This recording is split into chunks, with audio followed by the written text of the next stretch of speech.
DIYers, what's going on? Mike Borders with the Mike Borders channel. Thank you for watching. We're talking boats today, and in the event that you have a fuel or oil ring around your boat, that is not a good way to meet new friends at the sandbar. Trust me. In today's video, we're going to talk about the common causes, and hopefully we can help you get yours fixed. Let's take a look.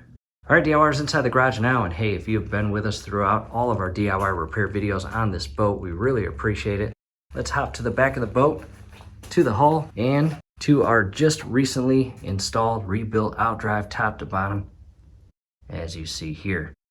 And again, in this video, we're going to talk about the common causes that actually lead to a large fuel or oil ring around your boat. You do not want to be that boat, especially at the sandbar. It will draw attention to you and your boat and your friends and family that you do not want.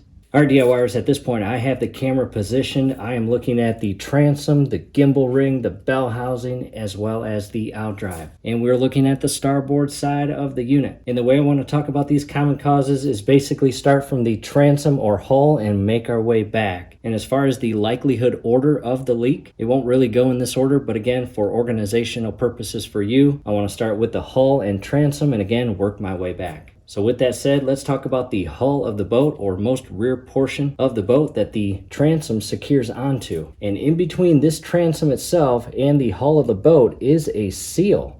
And that seal goes the entire way around the transom, both starboard side, underneath, and to port side, and all the way back up to the very top. Again, if I was to take this whole transom plate off and turn it so you could see the back side or inner side that mates with the hull, you will see a seal. Not really a gasket, but more of a foam style rubber seal. Again, the entire way around your transom. And DIYers, in the event that that has given way and is now leaking, any oil or fuel or any type of hydraulic grime that is on the very inner bottom portion of your hull underneath your engine, I'm talking about the inboard engine, not the outdrive. If water is sneaking into this portion, you're gonna get water on the very bottom portion of your inner hull. And any grease or gasket application that was applied to the transom and seal, once it mixes with water, it will create that fuel or oil ring around the back portion of your boat. And DIYers, all it takes is one tiny little drop of fuel to hit the water, and it expands more rapidly to a larger diameter than you would ever think, and it goes fast.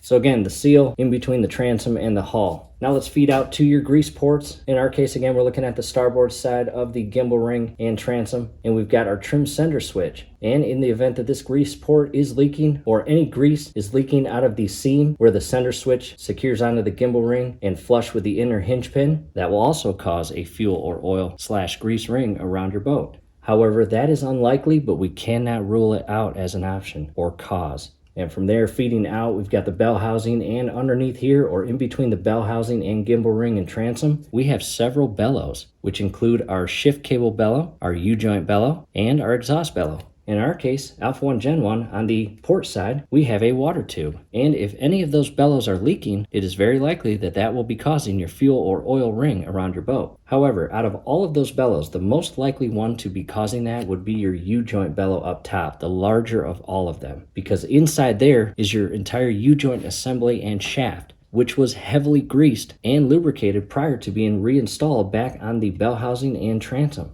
And in the event that your U-joint bellow has a rip or crack in it, or it's dry rotted, that will definitely cause a fuel or oil ring around your boat. And again, all it takes is a tiny drop of grease or the tiniest drop of fuel. So again, that's the bellows.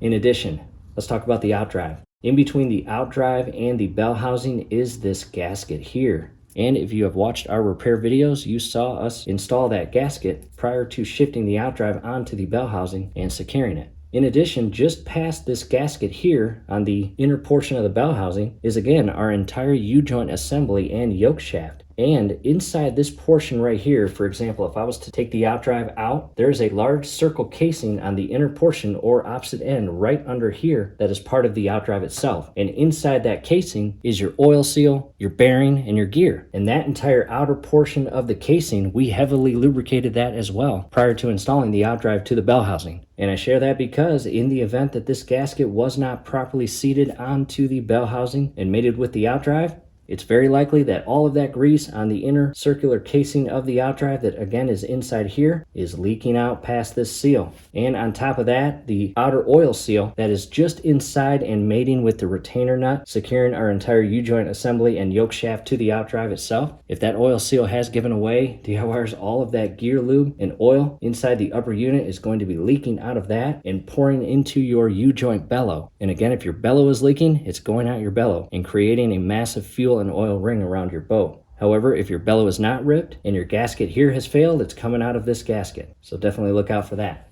Next, I want to direct our attention down to the trim ram and hydraulic lines that feed all the way up to our hydraulic reservoir and motor, which is port side of our boat. And in the event that any of these hydraulic lines are leaking, they must be replaced, because once those lines are leaking, I don't really have to tell you this, but I'm going to tell you this, they will not fix themselves on their own.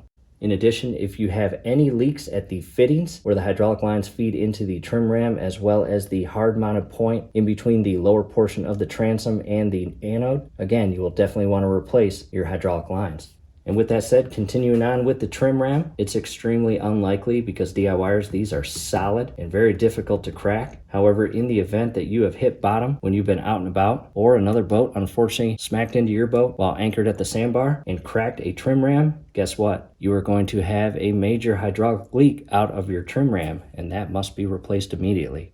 However, again, very unlikely, but we can't rule it out as a cause. And we're going to continue all the way down to this portion of the trim ram where the cylinder goes inside. And DIYers, in the event that you have any hydraulic fluid gathering in this section right here, that will cause a major fuel and oil ring around your boat. However, it will be hydraulic fluid. And again, it's going to look awful when you're sitting at the sandbar, as well as not be safe when you're out moving the boat at full throttle with a leaking trim ram.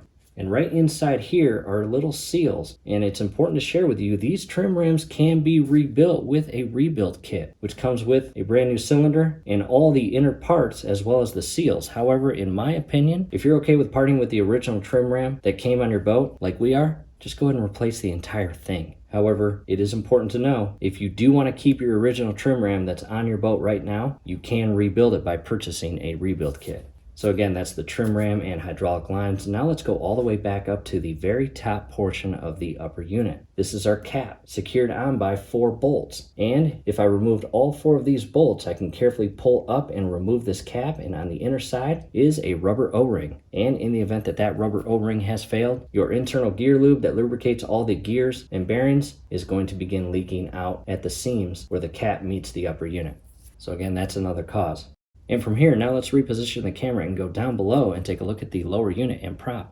And we did just that, reposition the camera. Here is our propeller, and again, all rebuilt lower unit, which included all of the gears and bearings and seals of the lower unit. And DIYers, in the event that you have a bearing carrier oil seal that has given way and failed, well, unfortunately, your outdrive gear lube is going to leak past those seals and out of this portion of the propeller and very quickly create that fuel and oil ring around your boat. Again, DIYers, making you that boat or that guy at the sandbar. Not a good attraction that you want. So again, the bearing carrier inside the lower unit has oil seals, and if those oil seals give way, your gear oil is going to leak past the seal into your propeller area and out this area, or in the seam right here from the lower unit and the propeller itself. And some common causes that actually lead to your bearing carrier seals failing is hitting bottom with your propeller. Whether it's soft ground or rocks, that unwelcoming abuse to your propeller and outdrive may quickly lead to those seals prematurely failing. And on top of that, another likely cause is your propeller grabbing a hold of fishing pole line and winding it up inside the propeller itself. That is a very likely cause and way more common than you think. In other words, a lot of the technicians I've talked to over the years, majority of the outdrives that come in that are leaking gear lube out of the lower unit, it is because the propeller and lower unit grabbed a hold of fishing line and sucked it in and wound it up and destroyed that seal in your bearing carrier. So look inside here, see if you've got any fishing line in there, and if you do, get that out of there before it causes any additional damage.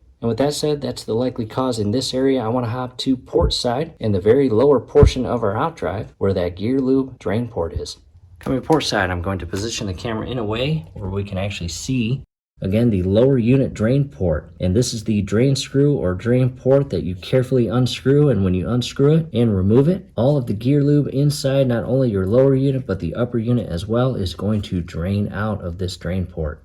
And I want to talk about this because in the event that you have serviced your outdrive and removed or drained your gear lube from, again, the entire outdrive, followed by adding fresh new gear lube to your outdrive and resecuring this screw, in the event that you did not replace the gasket on the inner portion of the screw that mates with the outdrive itself to create that watertight and gear lube tight seal, it's very possible that your seal is many years old and begging for replacement. So take a good look at your drain port screw and check to see if you see any leakage from that area. And if you do, you may need to just tighten it ever so slightly. However, if you do that, don't over tighten it. Again, if you tighten it and it's still leaking, I highly recommend replacing it. And from here, I want to come up. I do want to show you the hydraulic lines. And again, we are port side. Here are the hydraulic lines feeding out of the hard mount there and to the trim ram. And you've got this top connection point, and you've got the one that connects on the inner portion, and it actually feeds all the way down right here and feeds all the way to its respective fitting inside there. And take a look at both starboard side and port side fittings underneath your trim ram. It's very possible that those are leaking, whether it's the fitting itself or a crack in the line somewhere. If you are experiencing that, definitely get those lines replaced. All right, DIYers, we're back to starboard side of our unit. And again, the common causes of what leads to a fuel or oil or hydraulic fluid ring around your boat, which again, you do not want. So again, take a look at everything we discussed, and hopefully this will help pinpoint your exact leak so you can get it fixed. And that is it, DIYers. Again, that's all we wanted to share with you in this video. What we are going to do for your convenience is post several helpful video links down below in the comment section as well as the description section, which include replacing the hydraulic lines as shown here, as well as a video link on replacing your trim rams, both starboard and port side. We will also post part 1 of our entire bellows replacement video. So in the event that you are replacing your bellows, that video series will be helpful to you. And on top of that, a step-by-step video on replacing your entire anode set. And we might even throw a few additional videos down below. So again, definitely check that out. From here, we hope this helps. Hey, do us a favor below the video. You will see that thumbs up icon. Click on that, like the video, subscribe to the channel. Definitely ring your YouTube bell. That would be very helpful to us. We'd really appreciate it. Thanks again for watching. And get that boat fixed so you are not that guy or that boat at the sandbar with the fuel and oil ring around your boat. You will actually not only repel people away from your boat, but all of the fish. And DIYers, that is not healthy nor cool. Again, we hope this helps.